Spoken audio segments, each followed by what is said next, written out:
Hello everyone and welcome to the moment you've all been waiting for. Here are the official patch notes for Wild Rift patch 6.0. This is going to be the biggest update we've ever had for Wild Rift in its 4-year lifespan. We got a new Summoner's Rift, we got the durability update, matchmaking changes, a whole bunch of item changes, over 30 item rune and summoner spell changes to matchmaking, and so much more to get through. There are 42 pages in the patch notes to get through, so we have a lot to get through in this video. But before I actually jump into the patch notes itself, some of you might have seen already that there has been a Wild Rift annual letter that they released on their website, which kind of gives you a really good throwback as to what Wild Rift has done in the past 4 years, also talking about the future and also matchmaking, which I wanted to give a quick TLDR before we get into the patch notes. A big thing here is that they mentioned that the Wild Rift story started with an explosive launch on the back of League of Legends IP, but from there, however, they've learned many a hard lesson about what it takes to make a great mobile MOBA. And after launch, they even admitted that we experienced a period of decline. So they actually admitted that, hey, we kind of messed up in a way. We didn't actually reach the potential that we could have reached after such a good launch. But then after some time, they actually realized that they prioritized what matters most, being able to fine-tune underplay roles, reducing reducing edge cases, that torpedoed the entire game, and investigating into new Wild Rift first content, which is actually, as you can see there, recent steadiness and growth for granted. So Wild Rift is growing and it's becoming more popular again because of these new innovative ways that Riot has kind of come across with Wild Rift. We've seen it already with Hex Rift, with the T-Hex. We got it next patch with the Bandle City as well. So this is a great thing to see. I mean, you don't really see a lot of game companies come out and actually say, look, we fucked up, we messed up, like we took a completely wrong direction with Wild Rift. They changed it all up. You remember maybe about 2 years ago now, about a year or 2 years ago now, they moved the entire dev team from America over to China. And since then, the game has been great. I think there's been so many good updates, so many new ways to play the game.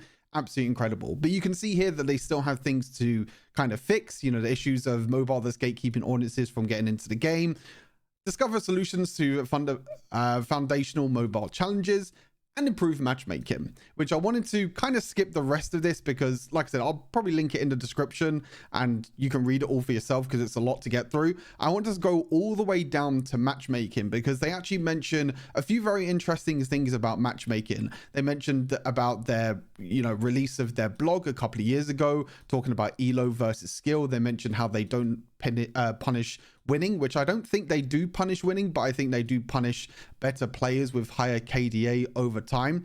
A really big thing here though, the tuning to matchmaker.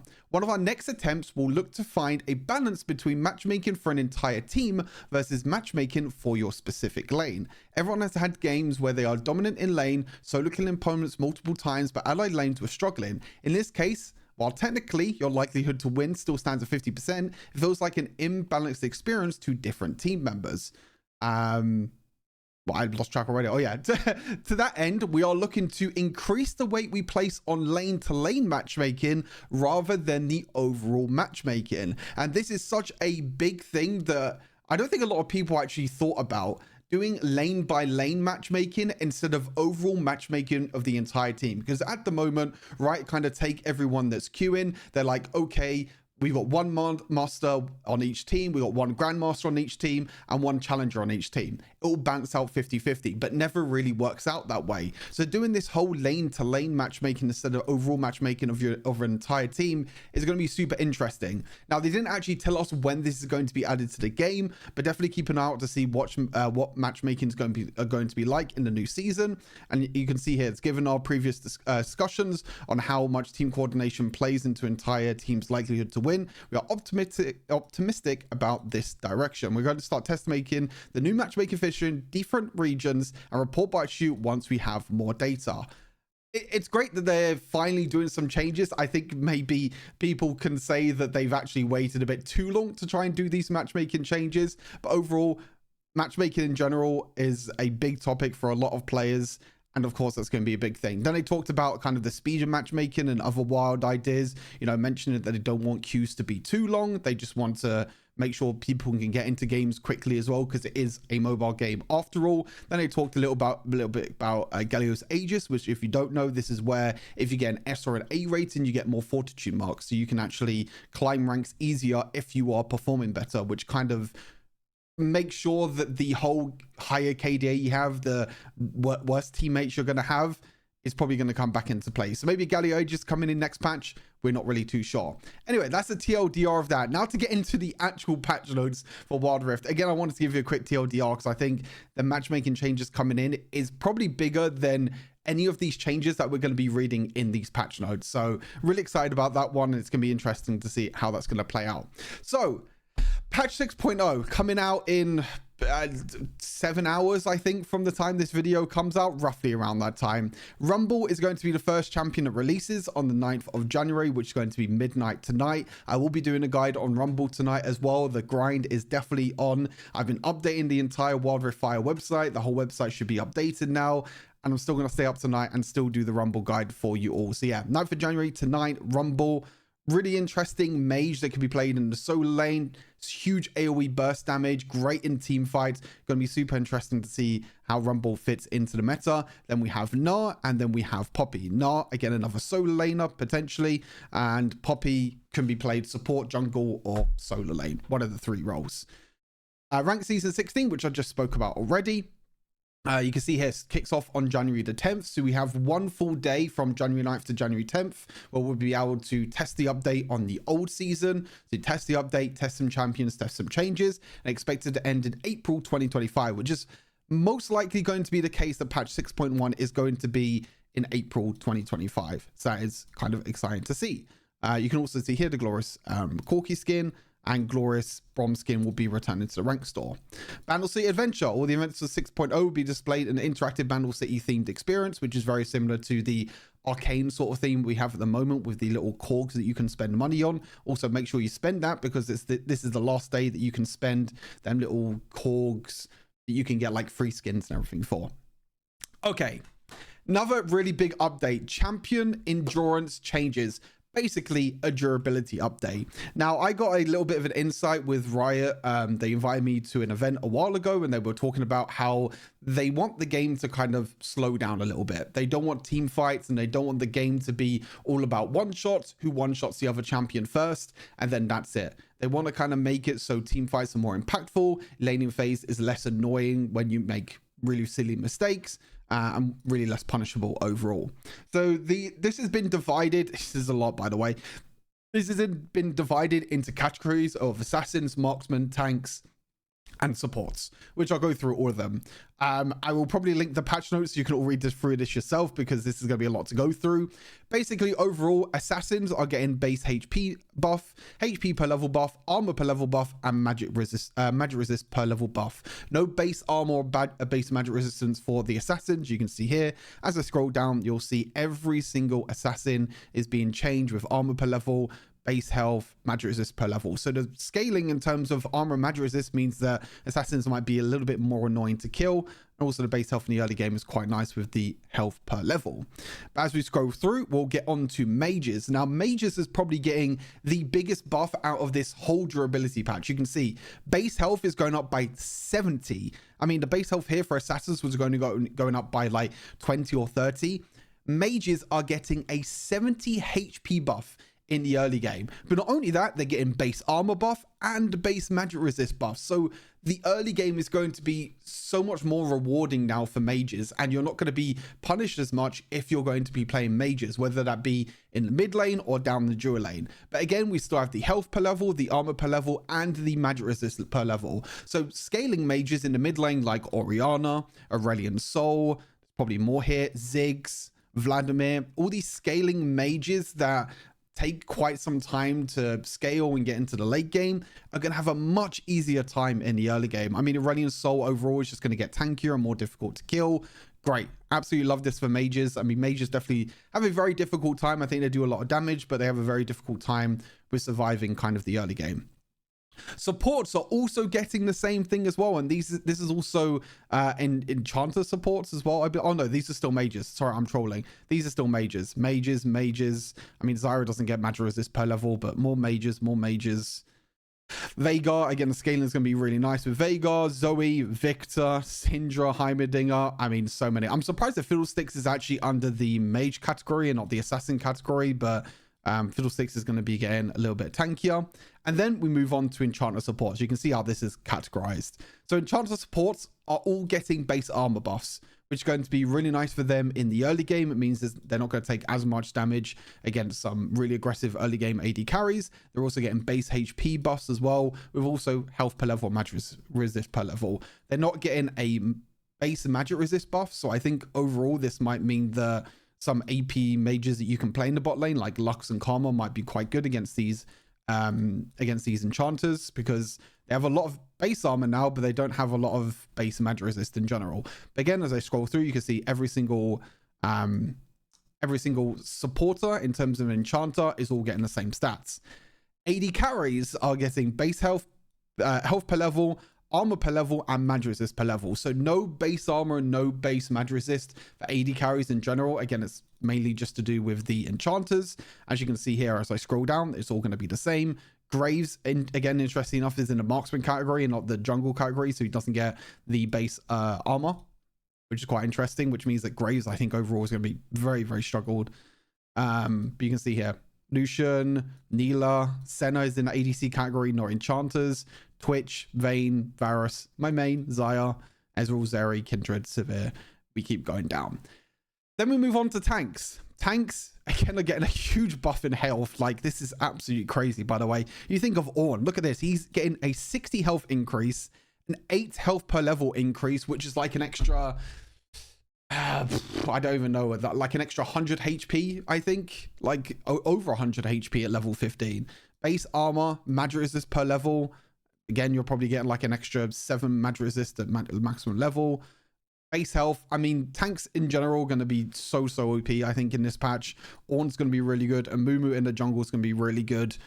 Again, surprised Gragas is in this category, even though he's really an assassin, but he's getting some nice buffs, to be fair, in terms of health, which might help lane Gragas quite a bit. But you can see here, Rammus, Dr. Mundo as well is going to get so tanky. So many tanks are going to be so difficult to kill this patch. Sion as well, with his abilities scaling off health. Alistar, we go on to the supports now. Again, supports in terms of tanks are also the same. Everyone's getting base armor, so all of these bruisers and AD champions that were very strong before, I don't think they're going to be as strong anymore, because everyone's getting base armor, everyone's getting base health. Like, assassins are going to struggle to try and one-shot these champions now, especially the assassins. We go down to the bruisers. Bruisers are also getting health, but not as much health as tanks. Base armor again as well, so again, going to be trading a lot more in the laning phase. Health per level, magic resist per level. I'm going to keep going down here because it's going to take me forever to get through all of this if I talk through every single champion. But all the bruisers are going to go down. We're going to go through all these bruisers. Keep going. And that's it. There we go. So yeah, overall, enchanter supports, really nice in terms of base stats buff. Mages, I think, got the biggest buff out of this durability patch with base armor, base magic resist, health per level. I mean, mages are going to be very strong next patch, which some of them are already very OP, like Syndra and Victor. Assassins are not going to be as good anymore, potentially. We'll have to wait and see. Maybe some assassins will just have so much damage that it's just really out of control, like Diana. Tanks are going to be really OP as well. It's going to be great. I love that they finally shifted it away from the one-shot meta, and we're maybe getting a meta with tanks, which is kind of scary for an AD carry main like me, but hey, I'm pretty excited about it. Right, on to new items. Forbidden Idol. This is a tier 2 item or a medium item, whatever you want to call it. 900 gold, max health, ability haste, heal and shield strength. Big thing here is heal and shield strength is coming over from PC League of Legends onto Wild Rift, and you'll see that a lot with changes to every single support item. Every single support item is getting a nerf in ability power, but a buff by adding in the heal and shield strength. Overall, this is a nerf to enchanter supports, because now you're forced to buy pretty much every single support item because you want the healed and shield strength to stack, but you're losing ability power, so your damage is not going to be as high, and also AP still scaled with your shielding, So your AP scaling with shielding is going to be nerfed, but your heal and shield strength is there. Overall, it's a nerf, but yeah, new tier 2 item, which we'll see a little bit later on. Kanet Rukun, new tank mage item, new tank AP item, sorry, I should say, with magic resist. 2,800 gold, 350 health, 75 magic resist, and 100 base, 100% base health regen, with Spectre's Cow and Negatron Cloak as the components. After not taking damage for 10 seconds, gain a magic shield that absorbs damage equal to 70 to 350, sorry, based on level, plus 10% of your maximum health. So if you have like 10,000 health, you can get like a 1,350 shield, which is quite big. Overall, I still think that Force of Nature is going to be a better item than Kanet Rukun. There are probably some very rare scenarios that you will go Kanet Rukun maybe second or third item. But I think if you think about like Ornn, for example, you're still going to go Heartsteel first item. Even champions like Malphite, Dr. Mundo, all these champions are still most likely going to go Heartsteel first item. Even though it did get changed, it's still going to be very, very strong this patch, especially with the changes to Grasp the Undying. I think this is more going to be a situational item than anything else. I still think Force of Nature is better because it's cheaper. Yes, you don't get as much magic resist, but I think that's completely fine. Unless we go into a meta where mages are going to be very strong, which I'm expecting to happen, you might build double magic resist items, which in that case, you'll build Kanet Rukun and you'll also buy Force of Nature. So you'll buy both of them because mages might be extremely OP next patch. Overall, a decent item. I don't think it's that strong, but I think it's nice against multiple AP champions. Yordle Trap, a new support item, 2,500 gold, very, very cheap, 350 health, 40 armor, 15 ability haste built from Kilner Gem and Chain Vest. Chain Vest.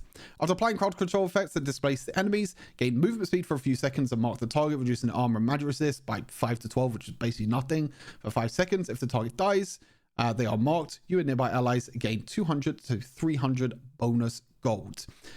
I don't think this item is going to replace Warmogs or Zeeks. I think both Warmogs and Zeeks is going to be still going to be the first item choice for supports. I think the only way in which this item could be very, very strong is if you're playing like Duo Q, for example. You're playing like Alistar or Rakan could be very good. The extra movement speed is quite nice if you're able to crowd control. So like Alistar, you headbutt Pulverize, you get a basically inbuilt phase rush that you can stay within range to use your third ability.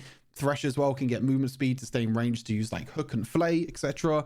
There are ways in which this item can work. I just think items like Zeke's with the extra damage is still very powerful, and also Warmogs for the extra health regen over time I think is going to be very, very good. But if you're playing duo queue, if you feel very confident in the bot lane, if you're playing a very aggressive in bot lane and you can get ahead in lane, this extra 200 to 300 bonus gold could skyrocket you in the early game and could snowball the game out of control for you in a bot lane. So again, in my opinion, situational item. Dreammaker, this is actually a support item upgrade. I haven't played PC League for quite some time, so I don't actually know. But this is a support item upgrade in PC League of Legends. We're now getting this as a Boots enchant. So you're getting a blue Dream Bubble and a purple Dream Bubble every 8 seconds. Healing or shielding an ally blows both Dream Bubbles to them, empowering them for 3 seconds. Blue Bubbles reduce next incoming damage, and purple bubble will grant 20 to 90 bonus magic damage on the next hit.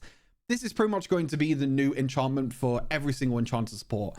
Lulu, Janna, Nami, you name it, everyone's going to build Dreammaker. I think Dreammaker is extremely powerful if you can communicate the right time, and if you can use your healing or shielding effect at the right time, reduce the next incoming damage. I mean, just in general, reducing incoming damage is so powerful, which is why bone plating has been a very, very strong rune for such a long time, because you just reduce incoming damage, and also being able to empower the next auto attack from 20 to 90. This is also bonus and magic damage, so it doesn't get affected by enemy armor that gets built. Very, very powerful. I still think that Veil Enchant is still going to be very strong because there's still going to be so much crowd control in the game. But with Cleanse, as you'll see later on, maybe you don't need to go Veil Enchant. You can go for Dreammaker instead, and the ADC can go Cleanse to try and stop any of the crowd control. Removed items, don't worry about this, but the Hextech items are being removed, but it's fine because the normal versions are coming back. The big TLDR here is every single Hextech item is staying the same. So you have the same Hextech passives that you did before with Zeke's Convergence with the AoE damage around you, the Storm Razor with your extra movement speed that you get, Soul Stealer with stealing stats. This is all staying the same. They're basically just renaming it back to the normal items. Abyssal Moss being removed, which I'm quite surprised because Kanet Rukun doesn't really cover the Abyssal Mask extra damage that you're able to deal. So interesting that they removed that and not Force of Nature. And a Revival enchant with obviously Dreammaker being added. You don't need the Revival enchant. Overall, I didn't think this was very good anyway. Dreammaker, a lot more powerful than Revival enchant. Item changes. Stoneplate enchant. Instead of gaining now a bigger shield when you're nearby 3 enemies, you now gain a shield that absorbs more amount. But this also now increases by 14% per nearby enemy. So if you have 2 nearby enemies, you're now going to get an increase instead of having the flat 25% amount. So now you don't get punished as much anymore. If there's only 2 nearby enemies, you want to use Stoneplate to stay alive, you'll still get a lot more value than before. Before it was you had to be nearby 3 enemies and then you get the bonus shield. Now you can be nearby 1, 2, or up to 3 enemies to get the roughly the same amount in terms of the bonus shield. Nice change. I like this. I think overall it's pretty much means Stoneplate stays the same. A little bit nerfed, but still very, very good. Item changes. TLDR, all the bonus damage in general is going, it's being nerfed. All the physical vamp is being nerfed, and also all the healing and shielding is being nerfed. TLDR, but we'll go for it anyway. Heartsteel still gets the same amount of HP. I think the bonus damage in general is still completely fine. It doesn't scale as much. It does more damage in the early game now, but it doesn't scale as much with maximum HP. But you're still gaining the same maximum HP anyway from Heartsteel. Still going to be a very good item. Bloodthirster loses 2% physical vamp. Still will be most likely the first item that you build on most AD carries. Still very good. Blade of Rune King. This item is low-key going to be very, very strong next patch because every single champion is getting a base health increase. Health per level is getting an increase. Tanks are going to be more popular in the meta. So you're probably going to see Blade of Rune King champions, especially in the bot lane, be much more powerful. Vayne, Kalista, potentially even Twitch as well. And even the same in other lanes as well. Blade of Rune King is going to be very, very good. Death Stance regeneration that you get when you kill an enemy that you have stacks on, basically. So when you take damage, you take physical damage, and then that deals true damage over time. If you kill someone, that health instead gets healed up. But that health is now 10% of your max health instead of 12%. And also you don't store as much health now on ranged champions. So ranged champions not going to be as good with Death Stance. I don't think there was any Death Stance users that were ranged anyway, so that was a bit of a weird change, but the melee is still exactly the same. Divine Sunderer, as you can see, the healing is going down by 1% and 0.15% for ranged champions. Again, still going to be very, very good. Divine Sunderer does % maximum health damage, so again, it's going to be a very, very popular item with potentially tanks being very strong in this meta. Eclipse, shield, 160 shield going down to 140, not scaling as much with your bonus attack damage anymore. And again, the same with ranged champions. Big thing here is Eclipse, again, the same as Divine Sunderer, still does % health damage, so it's going to be very, very good. Yes, you don't get as much big of a shield, but I think that's fine because every champion is getting a base HP buff anyway. So overall, I think this item just got a lot stronger in my opinion. Sundered Sky, you're not going to be doing as much damage with you're not going to be doing as much healing. The critical damage is still going to be there, but the healing has gone down. As you can see, the numbers have gone down. Crown of Shattered Queen, again nerfed in terms of reducing incoming damage. All of this in terms of healing, shielding, reducing damage, all of this has been nerfed overall. Riftmaker, lower in Omnivamp, still going to be really good.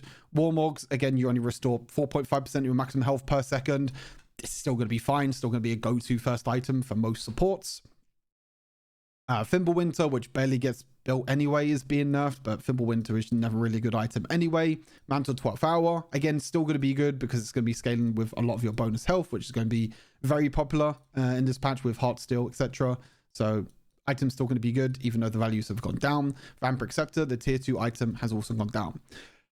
Okay, these are the big changes now. So big changes happening to support items. As I mentioned, the ability power of every single support item is going down by 20, 20, 20, and that's all of them. I mean, there's only 3 anyway.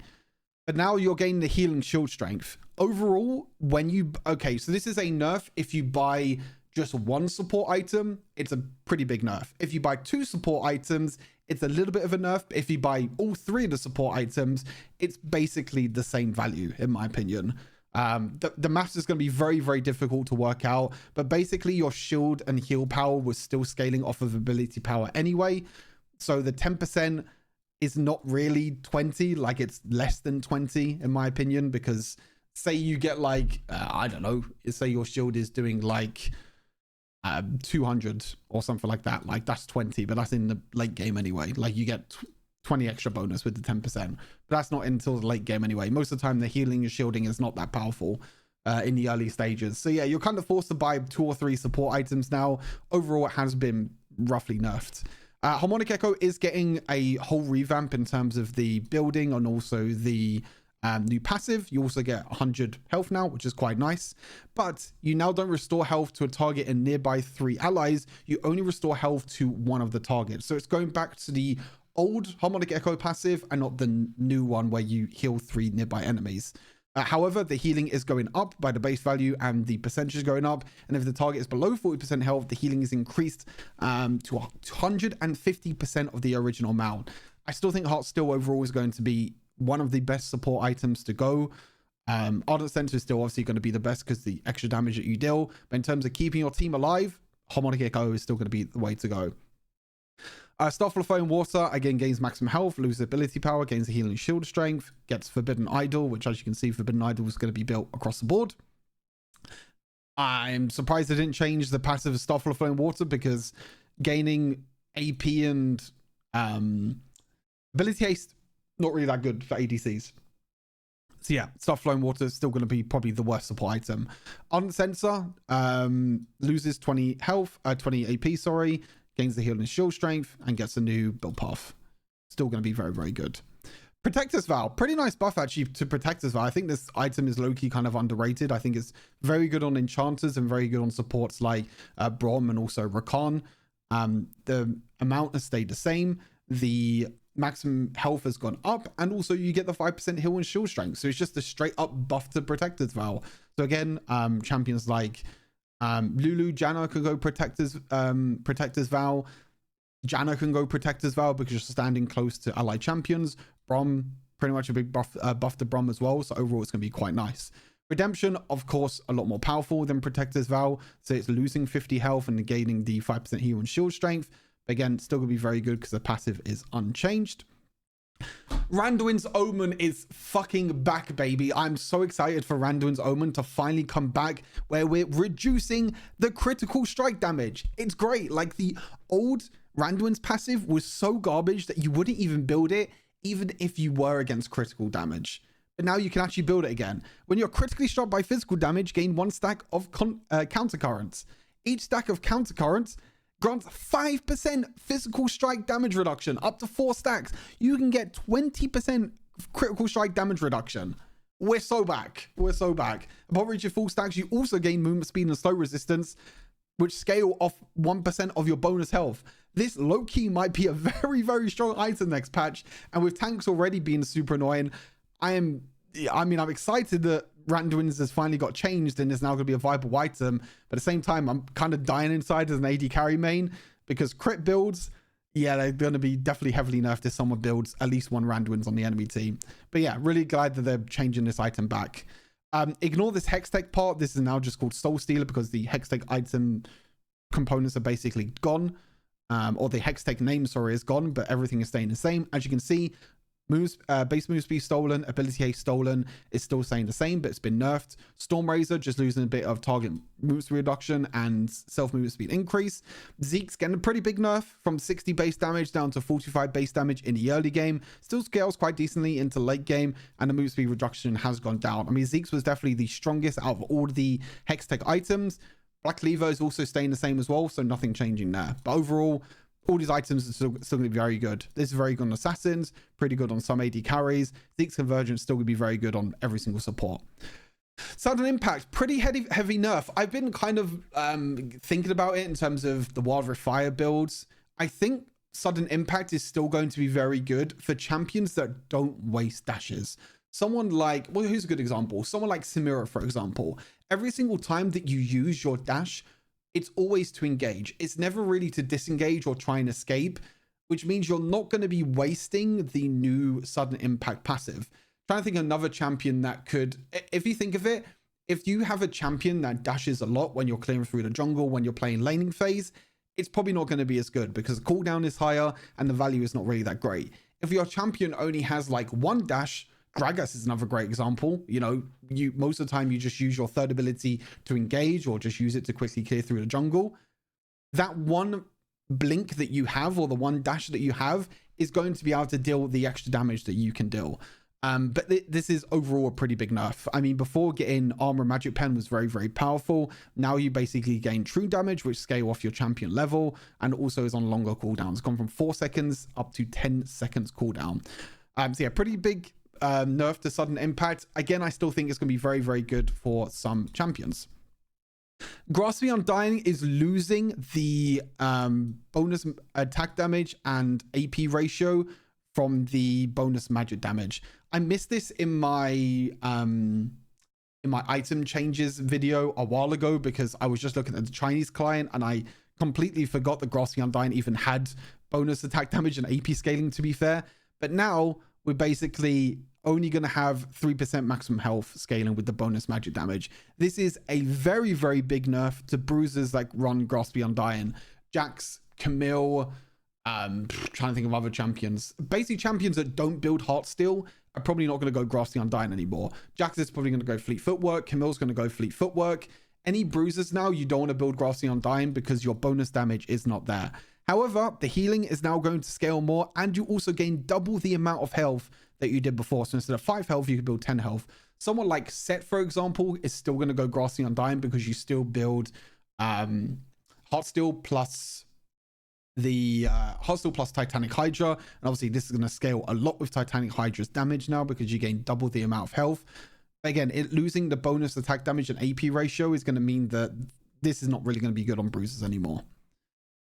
Brutal nerf in early game. Again, nerfing the early game damage like they've done for pretty much every single other item. But scaling damage is a lot better. Arcane Comet, low-key going to be a very, very strong rune next patch. Again, nerfing a little bit in terms of the early game damage, but I think that's completely fine. I don't think games are going to be won on or lost off of laning phase anymore. You're just going to have time to farm Arcane Comet a lot more during the laning phase because it's more going to be about trading and taking little instances of damage instead of going all in because every single champion is going to be much more tankier. But you can see now it scales off 3 times the total amount of champions hit. Now, if you know how the whole, equation works, you basically do this times part before you do the addition part. So you don't do 23 to 100 plus 3 times the total hit. I mean, that would be completely busted. So you do the 3 times the total amount of champions hit. So every single time that you hit a champion now, you are times the damage by 3 instead of 2. So the scaling of Arcane Comet is going to be very, very powerful. And you can see that it still scales off the same amount. So early game, not going to be as strong. But to be fair, early game, you're not going to do as much damage anyway because everyone's getting buffed in terms of tank stats. But the scaling is now going to be very, very powerful when you get into the mid and late game. Champions like Ziggs, Aurelion Sol, very, very good for. Also, First Strike is very good from champions, so it's very hard to kind of work it out at the moment, but it's still going to be very good. Summon spells, Cleanse. Thank the Lord and Savior of Riot Games. Cleanse is finally being added to the game. Removing disability disables, including spell debuffs like Ignite and Exhaust, affecting your champion and grants immunity disabled effects for 0.75 seconds. Very, very powerful on AD carries. Very, very powerful. Obviously, a situational summoner's room. I mean, this can also be very powerful on mages. It's going to be very situational, but overall, very, very powerful. This is going to be extremely powerful. Exhaust, enemy movement speed has been reduced, but the range has been increased. This is a pretty big nerf. You're basically reducing the movement speed now by 50% less than what you did before. So it's now going to be a lot easier for assassins and bruisers to get onto you. The damage reduction is still staying the same, and the range is getting increased. So the range is quite nice for like AD carries. However, I do think AD carries now are going to go Cleanse or either Heal or Barrier because these changes to Heal and Barrier are crazy. 10%, sorry, what is 10%? But 10% or 10-second cooldown for Heal being reduced. Healing amount is buffed in the early game, buffed in the late game. Move speed duration has gone up by 1 second. I think the bigger change though is the Barrier. The early game is still not that great in terms of Barrier, but look at this. You're getting 110 extra shield from Barrier in the late game. Also, the duration lasts 0.5 seconds longer, which is a really, really big deal. So I think there is a chance that AD carries go back to Barrier, Cleanse, even top laners now. Top laners and mid laners might go back to Barrier instead of Ignite because barriers is just a lot safer. Like, imagine these tanks. I mean, tanks are never going to go barrier. Imagine these bruisers that are getting HP buffs, and they're also going to have like a 150 to 200 barrier shield on top of that. Absolutely disgusting. Okay, bit of a breather. That's all the items, runes, summoner spell changes that are happening. In terms of Summoner's Rift, I've basically gone through all of this already. I will just go through all of this in terms of what's important. I won't go through every single little bit of detail. Again, you can read it all for yourself, but I kind of want to just give a TLDR anyway. Summoner's Rift, Bandle City. New mechanic, enchanted mushrooms. These are mushrooms that spawn underneath your tower. The good thing is that we actually get some numbers in terms of when it starts, how often it spawns, etc, etc. So starting from 1 minute into the game, mushrooms will spawn behind the towers. Picking them up will grant you gold. We grant 2 gold. There you go. Mushrooms that spawn in the outer tower grant 2 gold. Mushrooms that spawn behind the tower grant 3 gold. And mushrooms that spawn behind the inhibitor tower grant 5 gold. A mushroom will spawn every 3 seconds up to 6 mushrooms. So you really have to keep an eye on these mushrooms, because every 3 seconds up to 6 mushrooms, that's like every 18 seconds you can get... I can't do maths. I can't do maths. 12 gold. Every 18 seconds you get 12 gold. That's a lot of passive gold that you can get from going back just to walk behind a tower. So pretty nice, to be fair. Mushroom will keep spawning throughout the entire game. Will only spawn behind the outermost turret that can be attacked. So it's just going to happen throughout the whole game now. So if you're behind, you can get 5 gold from inhibitor towers instead of 2 gold from outer towers. You could destroy the opponent's enchanted mushrooms, but you will not gain any gold. That's interesting. So if you're pushing the lane, this is actually going to be a really big mechanic for you trying to deny. Yes, it's only a little bit of gold, but you still denying gold is still such a big thing. Kind of the same as denying the enemy's fruit for the healing and the extra mana that you get. It's going to be the same sort of mechanic, but it's also going to be very, very risky you trying to do this. Enchanted buff. There is a new mechanic for the enchanted buff. This is still staying the same, that, you know, after being defeated by enemy jungler, it will drop a cinder or an insight, which can be picked up. This is staying the exact same as what it is before. From 7.5 minutes, an AD carry can walk over to a jungler's red buff when it's been taken and take the red buff. However, starting at 12 minutes into the game, a newly spawned Brambleback and Sentinel will evolve into an evolved version, and after defeating it by any player, this is the big thing here, any player, it doesn't matter if your mid laner takes blue buff, your AD carry takes red buff, all surviving teammates will receive the Crest of Cinders, the red buff, or the blue buff. So you can get a situation when you're like 15 minutes into the game and every single champion in the game gets blue buff and red buff. It's so completely broken. Like, it's absolutely crazy. Like, every single AD carry just gets red buff now for free. Every single mage just gets blue buff for free. I mean, there are situations now that you might not even need to build mana items on some mages, because after 12 minutes into the game, you're just getting blue buff for free. So you don't actually need to worry about mana after 12 minutes into the game. It's pretty nuts in my opinion, but hey, that's that.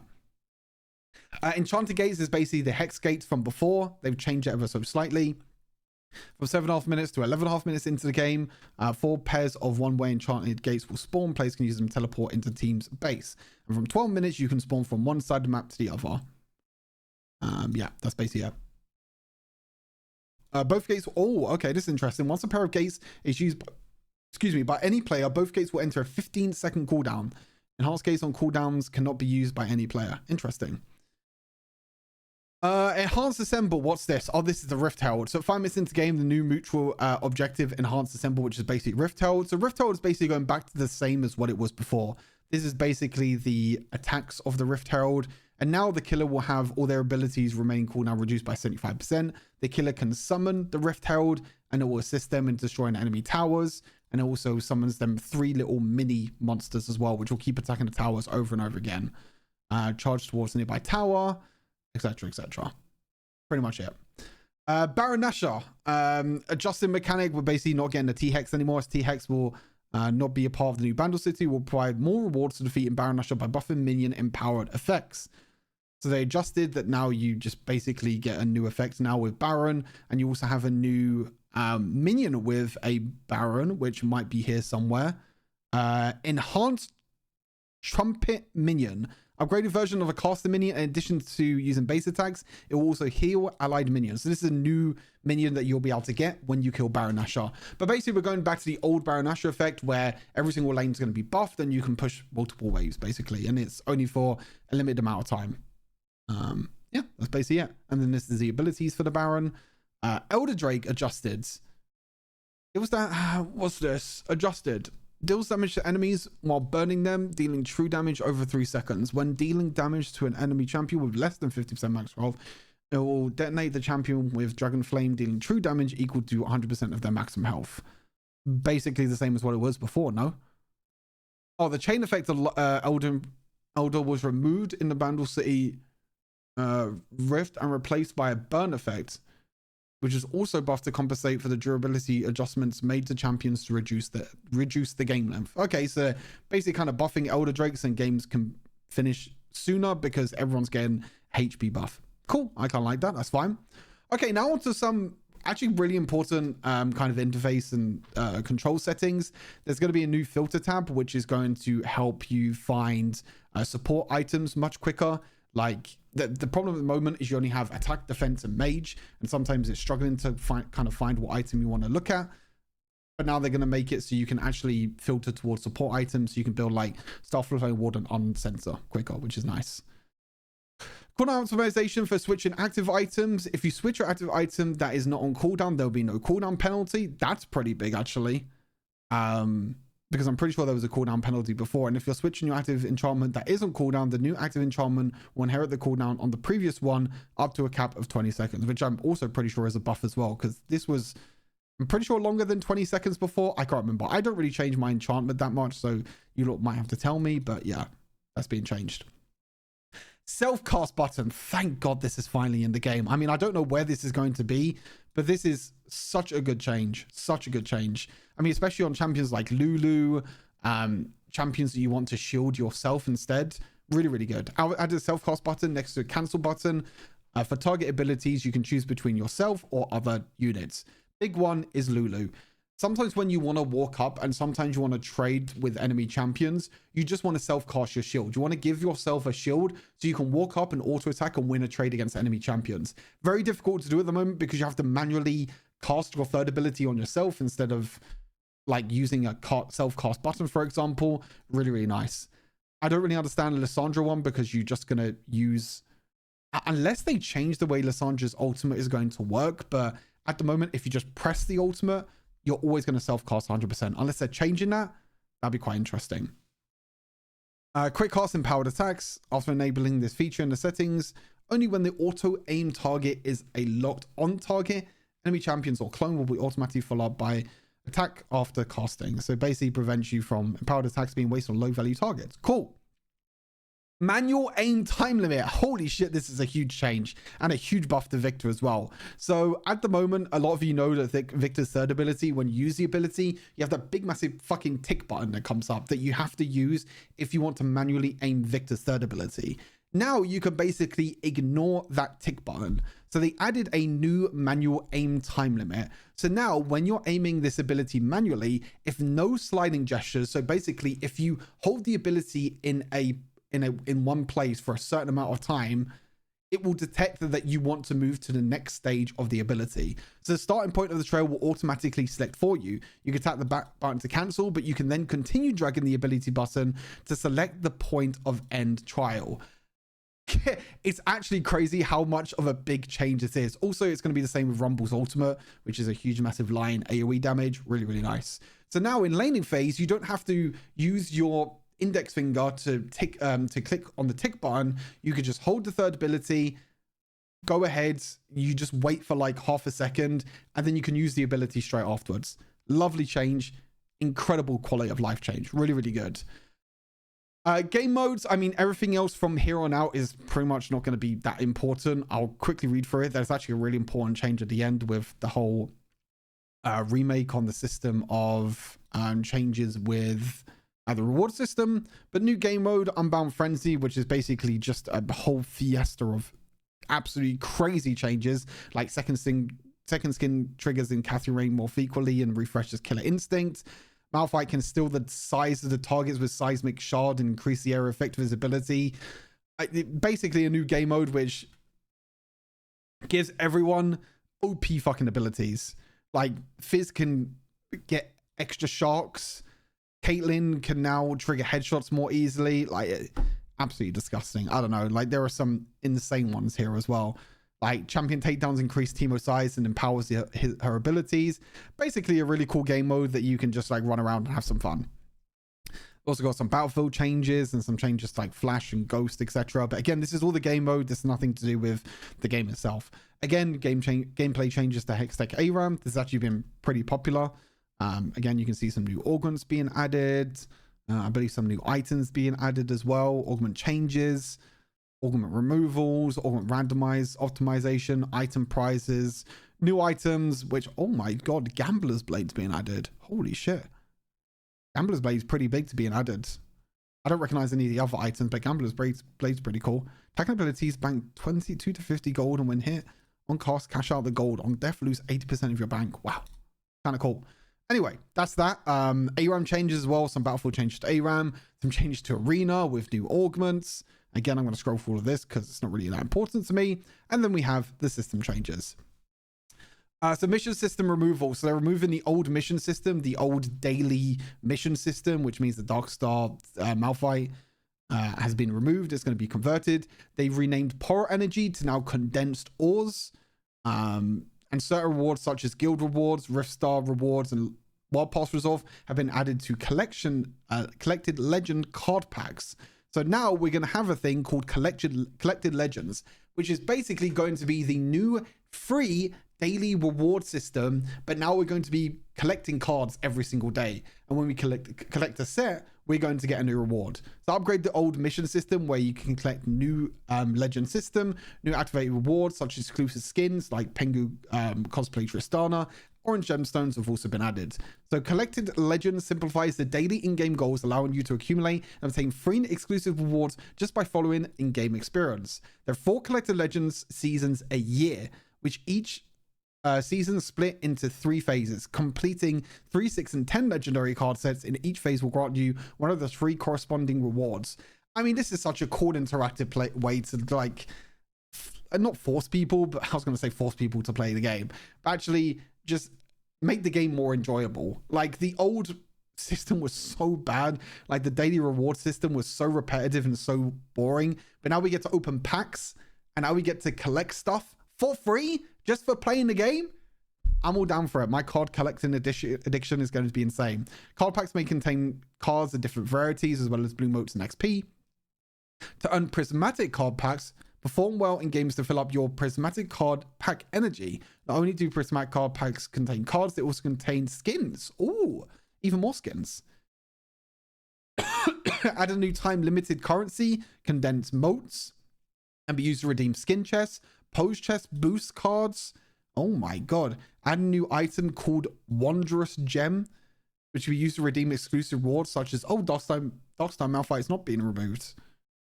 Collected legends. I mean, this is just so good. I mean, I'm not going to read through any of this anymore.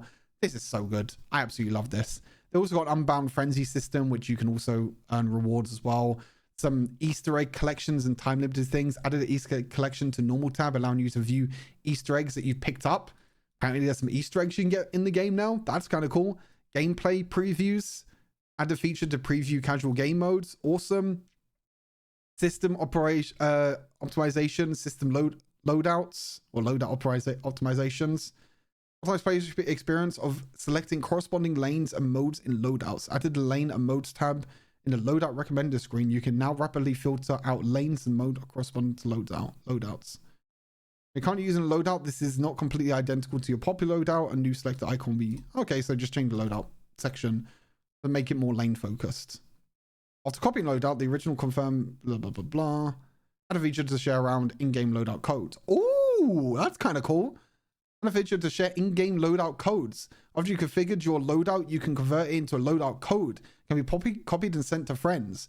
Oh, so you can just give your build to someone now, and they can copy and paste the code. Very similar to like something like TFT where you can use your board. Highlight optimizations. Added numerous in-game highlights announcements. Added personal performance EOGs. Casual game mode optimizations. Social feature optimizations. In-game interactions between players will now be summarized. There's a lot, as you can see. Champion lane screen revamped the profile champion lane screen, added additional tab for champions, lane stat adjustments, master versatility stat adjustments, real-time score screen, added real-time scoring screen portal for champions and lanes to ranked and legendary ranked. Gifting optimizations. Gifting feature has been upgraded. Personalized greeting cards and gift bundles. But unique. I mean, the problem with gifting is that you still have to wait 2 weeks after you added someone as a friend. Show your sincerity with the new surprise and birthday gift bundles. Okay. New quick create an emote input feature. New signature feature. Okay. Collection score expansion. Oh, they added expansion. Added a nebula collector and cosmic, whatever the fuck that is, levels to collector system. Added collection score badges for players to display on. Oh, good for me because I have a lot of skins. Companion system optimization, which no one really uses. Stellar Bonds level expansion. The max of Stellar Bonds level increased to level 8. And then bug fixes. That is everything. I know the last little bit was all just jibber jabber, but it's all just like system changes. 42 pages. There is so much to break down, so much to go through in this patch. I will be streaming a new patch tomorrow when it gets released, after I get some sleep, after I get my Rumble guide. I'll be streaming here on YouTube, on Twitch, and on my TikTok. It's going to be a great patch. I'm really looking forward to it. It's so nice to feel that the game's finally changing. It feels like for the better in terms of maybe we might not get a one-shot meta anymore. Maybe the meta will finally shift and finally we'll get some really strong champions that we maybe haven't seen before.